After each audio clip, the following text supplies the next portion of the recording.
Wow, Marvel, when you wrapped up your latest storyline, The Death of Daredevil, I didn't expect you meant this. Hey everyone, it's me, Aaron, and welcome to another episode of Comic Class, the show every single week on this channel where we just geek out about comic books.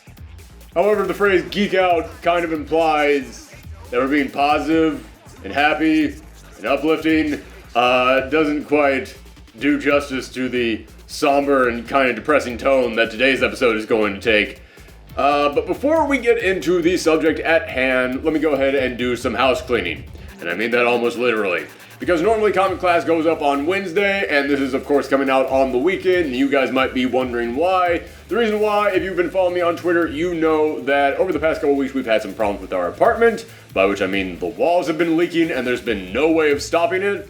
But this week the super finally came by and fixed the problem. Knock on wood, hopefully he fixed the problem. But he decided that the best possible time to come by and finally fix this thing was on a Wednesday, the day that I always record Comic Class. So there was really nothing that I could do about that. Yeah, sorry guys, that's just the reason why I couldn't put it up on Wednesday. But in all honesty, I'm kind of happy that he came by on Wednesday because I had nothing to talk about this week. There was like nothing going on in the comic book world this week that was worth mentioning. So I had no idea what I was going to do for this week's episode. But then, like wishing on a magic monkey's paw, the comic book world provided me with a story. Not one I wanted to report on, but it's here. Yes, by now you've all heard the news that Netflix has canceled Daredevil, and this is the third of their 5 Marvel Netflix series to have been canceled very recently. So this has a lot of people talking about what the future of these Marvel Netflix shows is going to be, where the Daredevil characters could possibly pop up next, if they're going to pop up next, and why on earth would they go ahead and cancel this show that was so groundbreaking for them just a few years ago. We're going to go ahead and try and cover all that, but we're going to start with why they canceled it. And the reason why they canceled it is kind of obvious. No one was watching it anymore. Netflix actually came out here and released the numbers for their ratings for this, and showed they suffered roughly a 50% drop from season 2 to season 3. That is huge. The second I saw that, I went, oh, it's getting canceled. Because this came after Iron Fist got canceled and after Luke Cage got canceled. And Iron Fist got canceled because it was bad and people didn't really want more of that. I know that there are people out there who like the Marvel Netflix Iron Fist show. Kudos to you guys, but yeah, man, it's not really the majority. Most people thought that this was okay at best and absolute garbage at worst. And I know a lot of people said, well, it got so much better in season 2. We had to dedicate 13 hours of our life to season 1 of that thing. If we didn't like that, yeah, you can't blame people for not going, well, I guess I'll clear up another 13 hours of my schedule. Dude, we all got lives. But then Luke Cage ended up getting canceled, and that raised several questions because that one was generally well received. Everybody loved the first half of Luke Cage season 1, second half, yeah, kind of fell apart a little bit. But then everybody loved all of season 2 of Luke Cage, and it left off on this massive cliffhanger that had people going, well, what's going to happen next? I gotta come back and see what's gonna happen in season 3. So why on earth would you cancel that? And the answer came out that apparently there were creative differences between the executives at Netflix and the showrunner. Apparently the showrunner wanted to do something in the show that the executives at Netflix weren't comfortable with. That's all we really know. We don't know exactly what he wanted to do, and I'm not going to come in here and try and speculate on that. But yeah, with Iron Fist, yeah, that was just not a good show. But with Luke Cage, that was a show that actually had people interested, had people watching it, but then it just had incredibly bad luck. There are several great shows out there with good reception and good ratings where the people funding the show and the person making the show just didn't get along, so the show just didn't happen anymore. We've seen that many times over, and it just kind of sucks that happened to happen here. And the reason why it really just kind of sucks that the bad luck came around with this is that Iron Fist being gone, yeah, get out here, no problem. That's fine. Good for you, Danny. You got 2 seasons, great. But then when a second show goes, okay, that raises questions. Because Iron Fist is gone, we already got Punisher in here. That's still 4 series that you have. That's fine, that's great. You got that 4 series, it is there, structured around 4 series. We know what to expect from all this, great. But now we're down to 3. But it's Daredevil Jessica Jones, which arguably is the most critically acclaimed of these shows, is the one that most audiences, from what I've seen, tend to agree on is the best season of it. At least season 1 of it was. So you got the main headliner, the most critically acclaimed one, and the new guy in there. So it's like, okay, yeah, that seems pretty solid. We can get another new 4th show in here. That could totally work out, right? And now Daredevil is canceled. Yeah, they're not going to bring us 2 new shows. And I kind of saw this coming because, as I mentioned, nobody was really watching this because it suffered a 50% ratings drop from season 2 to season 3. And I had someone on Twitter say, well, how do you know it suffered that drop? Only the people at Netflix know what its ratings were. And I said, it's because the people at Netflix told us what its ratings were. And as soon as I said that, I went, oh, there's no ifs, ands, or buts. This is getting canceled. Because, yeah, if Netflix is the only one with access to these ratings, why on earth would Netflix come out here and openly say, this is how bad the ratings on this was? That's just bad promotion. That's bad press that you're giving yourself. There is no reason to come in here and say a thing you made is a flop when there's no way of anyone out there finding out aside from you directly telling them, and that's when it hit me. They're directly telling us that this thing flopped, so that way when they cancel it, people can't really raise up the pitchforks and go, boo, why did you cancel this thing? The moment that we all say, why did you cancel this, Netflix can just go, ratings, look at that. We told y'all. Oh, you wanted to save this show? Probably should have watched it then. Yeah, Netflix put that out there in order to prep us all for the news that this thing was getting canceled. So that's very clearly the reason why it got canceled. A lot of people are saying, oh, well, you know, it's probably Marvel with their new streaming service coming out soon, or I should say Disney with their new streaming service coming out soon. And Disney, they're trying to take all of these shows away. It's like, no, man, it's just actually a really bad coincidence that all these things are happening. However, here's the thing. Now all we have is Jessica Jones and Punisher. You can't really do much of a cinematic television universe based around just 2 shows. That's kind of weak. And I'm going to be very interested to see what the ratings on Punisher are for season 2. Because season 1 got pretty good ratings because everybody was excited to see what it was going to bring. But I know a lot of people who dropped off that show before it even finished, including myself. I gotta admit, Punisher, I know there are people out there who love it. I know there are people out there who it is their absolute favorite of all the Netflix shows. And I can understand that. I can actually really look at Punisher and go, I get why this has a connection with people. I get why a lot of people would say this is their favorite. But man, I found it to be really boring. And Iron Fist was dumb, but I can sit through dumb. I can't really sit through boring. So Punisher is the only one of these that I started and did not finish. I got up to season 11 and I was in pain watching it. I was like, oh god, it's almost over. It's almost over. But I thought I was on episode 13, and when it got to the end credits and I saw I was only on episode 11, I went, I can't sit through 2 more hours of this. I'm done. I am out. Here's the thing, you give me like 5-6 episodes of boring, I can sit through that. Even if they're hour-longs, I can power through that. 13 episodes of boring? I can't do it. And as I said, I know a lot of people out there who love Punisher and it's their favorite. I know a lot of other people out there who are kind of in my camp where they started it and got like halfway through and like, I'm done. I'm out. I'm calling it quits. And I'm sure that there are a lot of those people who feel that way about every single one of the Marvel Netflix shows, because I listen to lots of critics out there to hear what they think about these shows, and they have all had the exact same one complaint. They've had different complaints about every single one of these shows individually, but for every single one of these Marvel Netflix shows, they have had one unified complaint. They're too long. They are way too long. And we talked about the specific reason that they canceled Daredevil was because of the ratings drop. Let's talk about the ratings drop. Let's talk about one of the reasons why this show, which was so groundbreaking and had so many people talking just a couple of years ago, now people just didn't care and they did not want to show up for this thing. And I think reason number one is simply the fact that these things go on for freaking ever. Listen, when these shows first came out, sitting down for 13-hour-long episodes, man, that was a treat. That was the entire weekend. I had it all planned around that because they were all bright and shiny and new, and they're also mostly really darn good. So you had really high quality and something that you couldn't wait to see where it went next because you had never really seen anything quite like this. That's great. But then, they came back for the next couple seasons, and Jessica Jones Season 2, not as good as Season 1. Daredevil Season 2, I will admit, I actually like Daredevil Season 2 more than Season 1, but I know I am alone on that. I have found like 2-3 other people out there who think that was better than Season 1.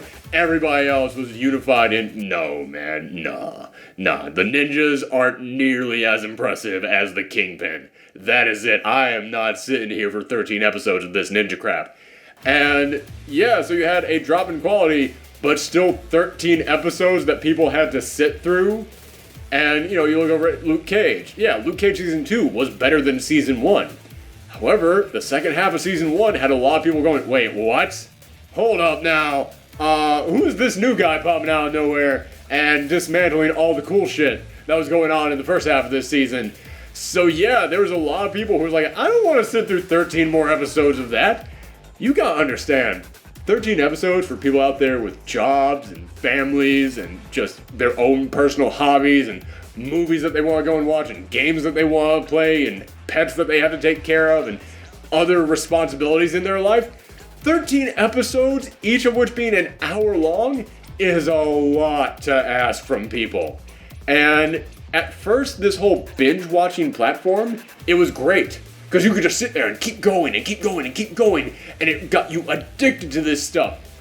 But when the momentum of that kind of dies down, when the quality of the product isn't all that great, and you're not really being amazed by the glitz and the newness of it all anymore, 13 episodes all coming at you at once, each of which being an hour long, it kind of starts to feel more like a gauntlet than a binge watch. It kind of starts to feel more like, okay, let me just get through this, and then I can go on with my life. And yeah, there's a lot of people out there who they're not like diehard comic book fans. They're not 100% invested in the Marvel Cinematic Universe. They don't have YouTube shows where they have to talk about this stuff. They're just, kind of like, hey, I enjoy the superheroes from time to time, and that was great for them. That first season of Daredevil, that first season of Jessica Jones, oh my goodness, this is something brand new. But after that, do I really want to dedicate 13 hours of my life to this? Especially when, I'll be honest with you, as much as I love these shows, I gotta agree with a lot of the critics out there, you could easily shorten this stuff. As I said, I dropped off of Punisher with like 2 episodes left in that. If you took that entire series and shortened it to 6 episodes, that would be a tight 6 episodes. That would work great. I think that would be a fantastic 6 episodes.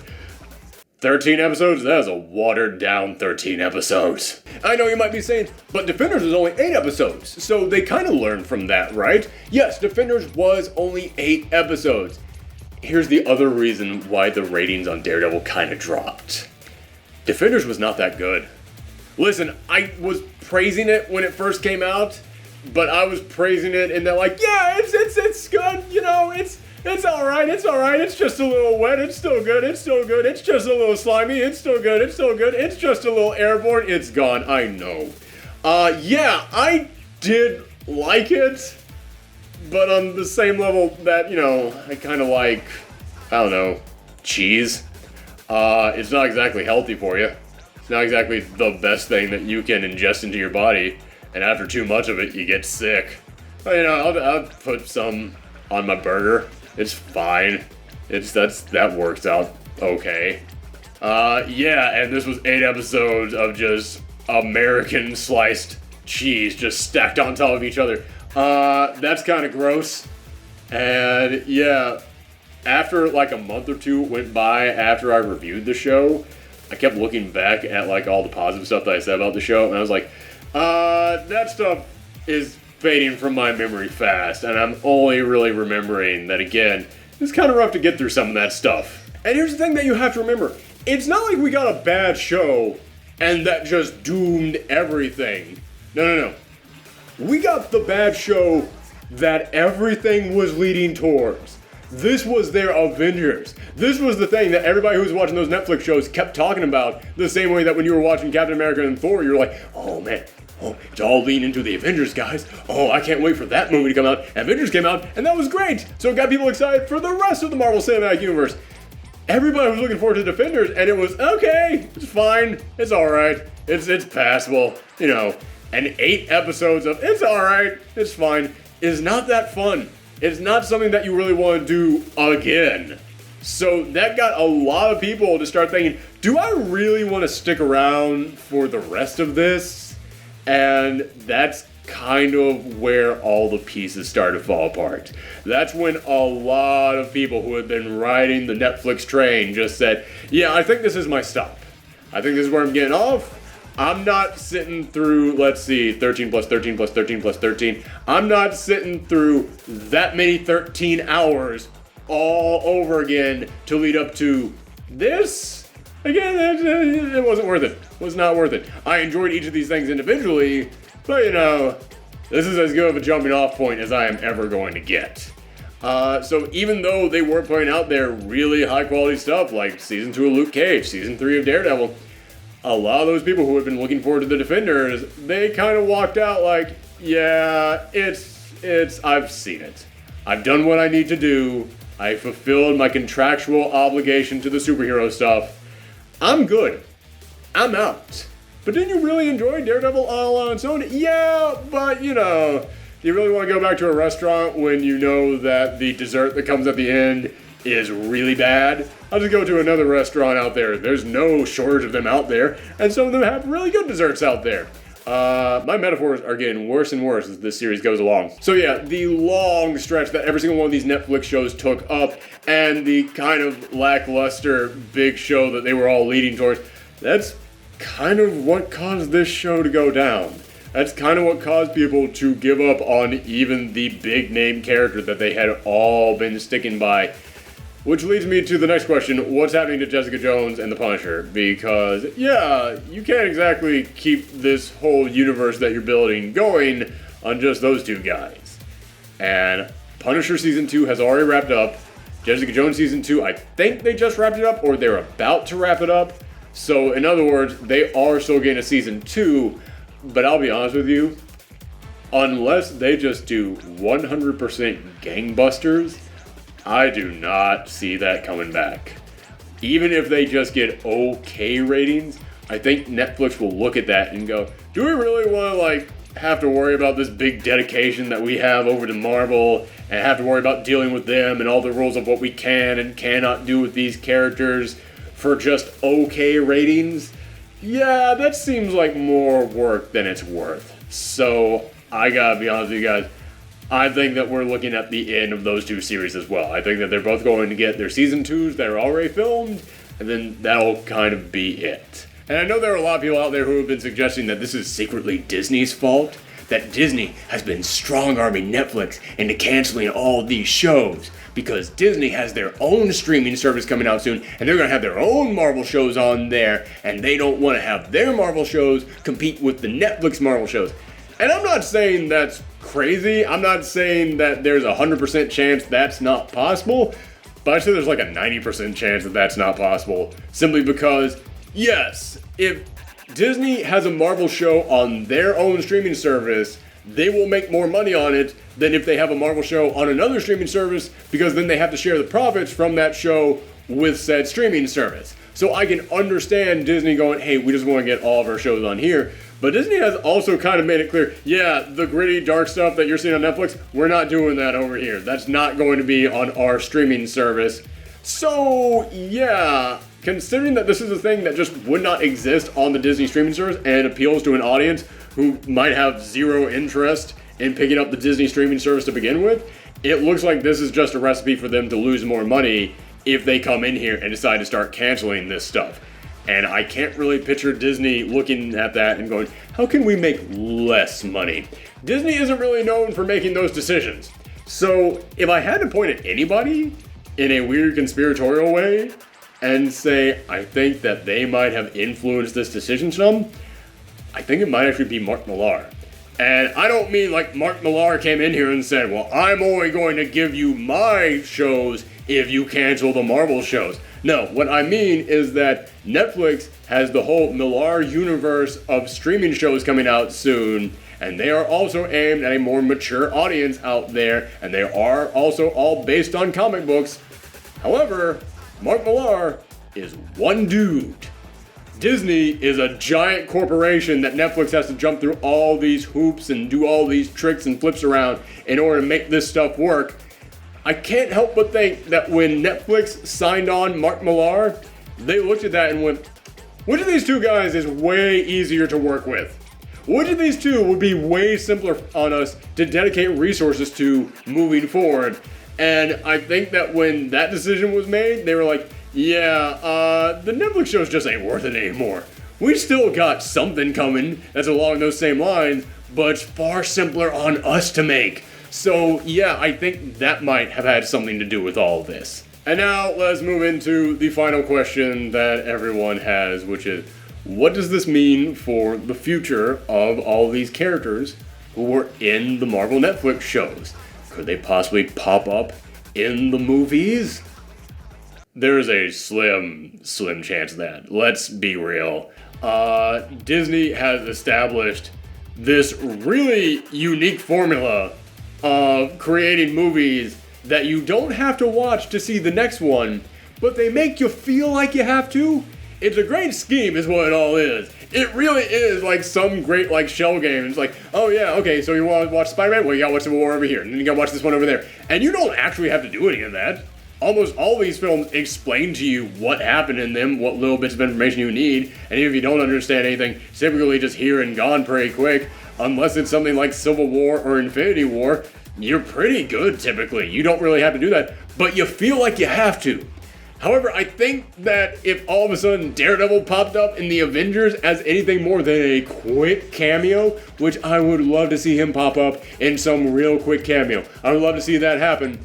But for anything beyond that, yeah, man, I think that Disney would look at that and go, oh, wait, are we going to actually bring like plot elements and supporting characters and stuff into this? Ooh, man, that might tip the scales a little bit too much. We've got that perfect balance right now of making people think that they have to watch everything when they really don't. The moment that we introduce stuff like that, then it makes it really feel like you have to watch all this. And considering that this stuff is being canceled, and we don't even know if it's going to still be available on Netflix after a couple months, yeah, it feels like that wouldn't be in Disney's best interest. So I think at best we might get like a real quick cameo. But in all honesty, season 1 of Daredevil, season 1 of Jessica Jones, they mentioned the incident, which we could all guess that basically meant the Chitauri invasion at the end of the Avengers. They haven't mentioned anything since then. Nothing has been brought up in these shows since that. In fact, there's a weird conspiracy theory going around the internet right now that because all these shows are getting canceled, you could actually read all this about the incident as actually having been Thanos' snap, as actually having been the wipe half the people out of the universe finger snap, that maybe all these shows are secretly actually supposed to take place after Infinity War Part 2, when of course the heroes are going to save the day and everybody is going to come back, because then you don't have to worry about it matching up with any of the continuity of that stuff, and it can feel more like its own thing. I would actually like to subscribe to that. I don't think that was intentional. Granted, Marvel does plan this stuff out 10 years in advance, so it actually maybe could be intentional. I think we're stretching a little bit on that one still. But if that's the case, then yeah, it could actually be an excuse for why we haven't seen any of these characters yet in the show, and why we've got a couple more years before we have to worry about any of them possibly popping up in the other shows. And then they could take their time to slowly introduce them all over again into the movies, because we would understand they're being introduced kind of for the first time, side by side with when their shows are supposed to be taking place. Again, I don't actually think that's what's happening, and I'm sure there's tons of other things that have been mentioned on the shows that I'm forgetting right now that contradicts this theory. But I do kind of want to hold out a little bit of hope, because to me that feels like the best weird theory that people have had about how these characters could pop up later on. And I know that Vincent D'Onofrio has actually said that there's a chance Kingpin could pop up in Spider-Man. In all honesty, that is the only character, the only one who I could actually see like making the smooth transition into the films. Because at the end of Daredevil Season 3, spoiler alerts, I'm going to get into a couple spoilers here, so everybody just be warned, he does go back to prison. At the end of the first Spider-Man film, we have the Vulture in prison, and he's there with Matt Gargan, who we all know go on to become the Scorpion. I could see Vincent D'Onofrio popping up again in the next Spider-Man film in prison, in this supervillain prison of all places, because in Season 3 they actually do mention, yeah, if you go back to jail, you're going back to the big heavy-duty place. And it's like, okay, so he could be going back to the place where all the big supervillains are, and maybe he's the one who organizes the Sinister Six? To me, that's pretty much the best possible way to keep Vincent D'Onofrio as the Kingpin around, because then he would be popping up as the new villain in this Spider-Man film, so it would give Marvel an excuse to reintroduce him to a brand new audience out there, because Peter Parker doesn't know who the Kingpin is. He's a kid. He doesn't deal with the wheelings and dealings of major crime bosses, and now he has to be introduced to this guy. That would actually kind of work. I could see that actually playing out. Everybody else, yeah, I'll be honest with you, I don't think anybody's coming back. I really don't. Which stinks, because with Luke Cage, man, there is such a huge cliffhanger at the end of Season 2. And the fact that there is no Season 3 just means, spoiler alert for Luke Cage Season 2, Luke Cage is now a mob boss. Luke Cage is kind of the Kingpin of Harlem right now. Yeah, it's weird to think that's where his character storyline ended. That we're just not getting anything else from him. But I will say, at least concerning Daredevil, if they were going to go out, that is the best possible ending that show could have gotten. It is. Because they wrapped up like 90% of the plot lines. Not even plot lines from Season 3, plot lines from seasons before that, and from Defenders. They wrapped up so much in Season 3, and at the end of it, you've got Matt and Karen and Foggy all together again, all starting up their law firm again, because Karen hadn't even been with them since like the end of Season 1. Like, that team had been split up for a while, and it feels like the fact that at the end of their series, they finally came back together again to do what they're supposed to do, run this law firm. It works out great. I love watching that. I think that they nailed that ending, and considering that that is the end to this entire series, I think it's perfect. Because they're all together again, they're doing what they're supposed to be doing, and Kingpin has gone back to jail once again. No one is ever going to trust the Kingpin again. He is locked up tight for good.